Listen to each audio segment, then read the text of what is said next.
Hello everybody, Manithral here, and welcome to the weekly update video for OSRS. Now this week we have a changelog, but this is also going to be with the Project Rebalance skilling and poll 81 MTA changes, so quite the mouthful.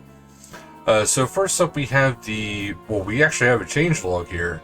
The Project Rebalance starts with agility.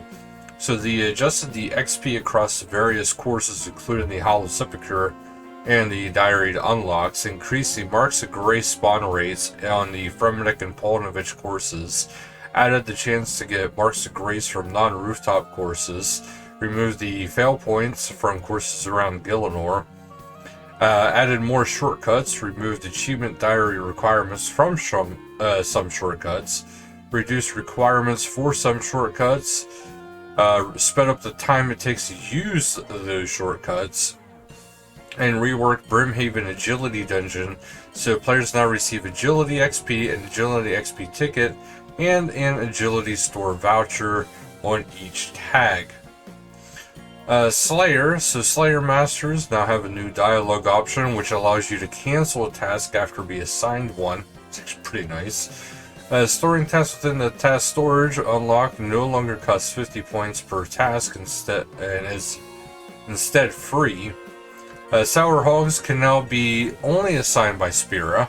Added a minimal loot table to the Fever Spiders, retaining their niche but useful quorum drops. Reduced the range defense bonus of the kilowatts to -10. The Machina no longer assigns players Earth Warrior tasks. Removed a number of creatures from Verneka and Chaldera's task list. I don't know why her name messed me up.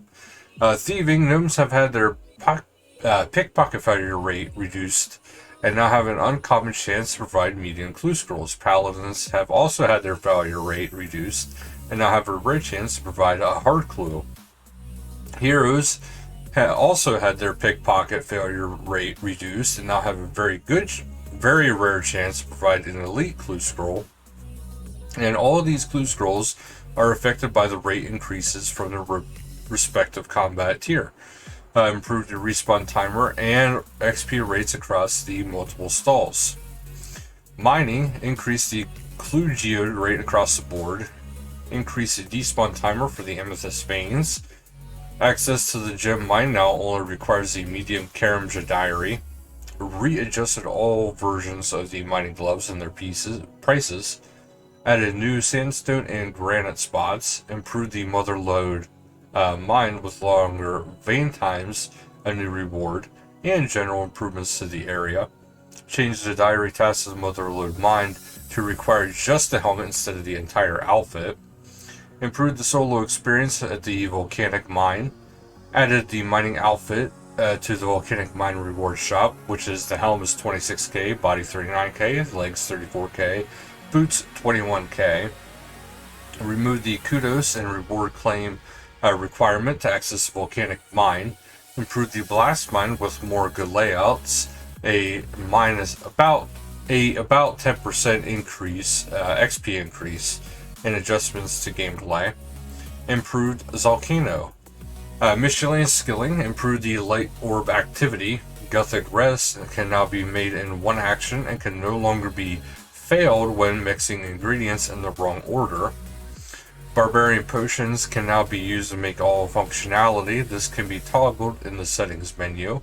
Necklace of Faith now provides a 25% prayer points on activation, up from 10%.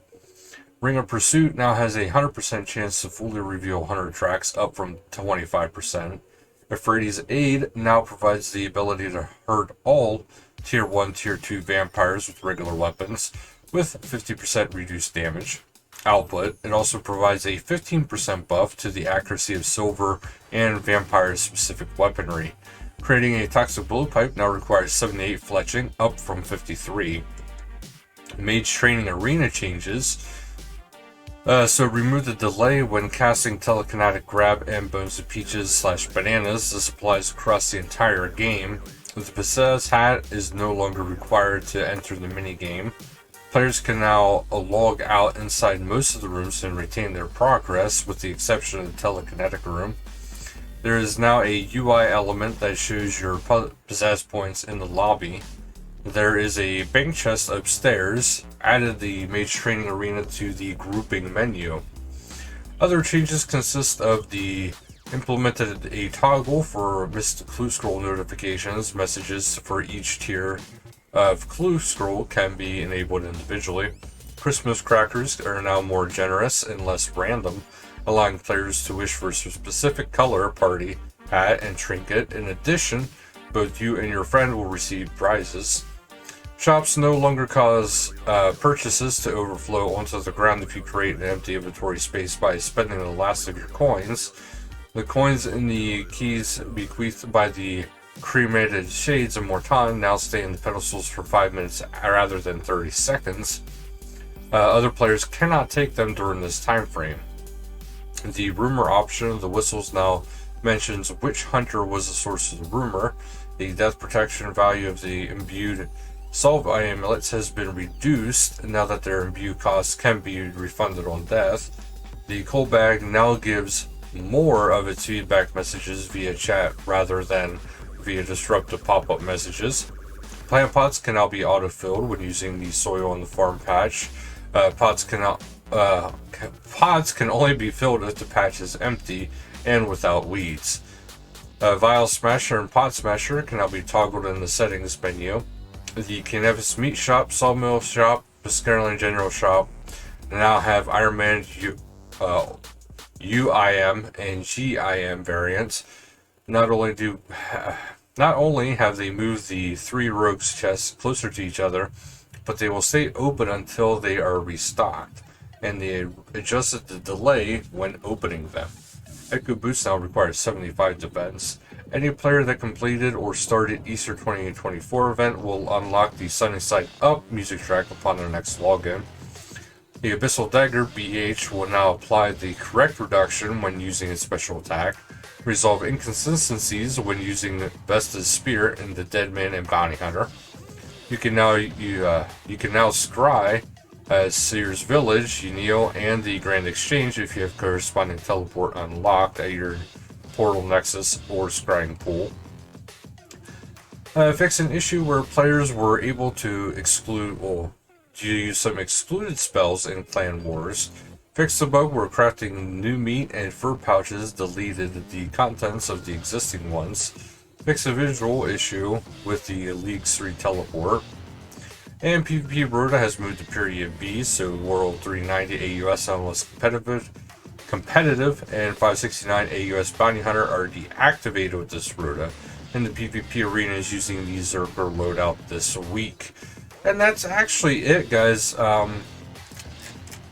There's a little bit more that dives into the fine details, of course, but it pretty old general from the way it was listed, so there's not too much other than just the overall, like, every single task of agility, like what all the XP rates are, and Slayer the entire list now. For instance, Chandler, well, this is actually kind of a big deal. This one I will mention here. Vanaka no longer assigns the following tasks: Rock Slugs, Earth Warriors, Green Dragons, Bronze Dragons, Crawling Hands, Cave Bugs, Cave Horrors, Banshees, Cave Slimes, Lizards, Wallabies, and Killer Watts. And Shaldar no longer assigns Infernal Mages, Mollusk, Wallabies, Harpy Bugs, Swarms, Mogres, Cockatrices, Pyrofiends, Lizards, Rock Slugs, Cave Slimes, Banshees, Cave Crawlers, Steel Dragons, Iron Dragons, and Bronze Dragons. Everything else is pretty on par, so that'll be it for this video. So thank you guys so much for watching. Until next time, later, guys.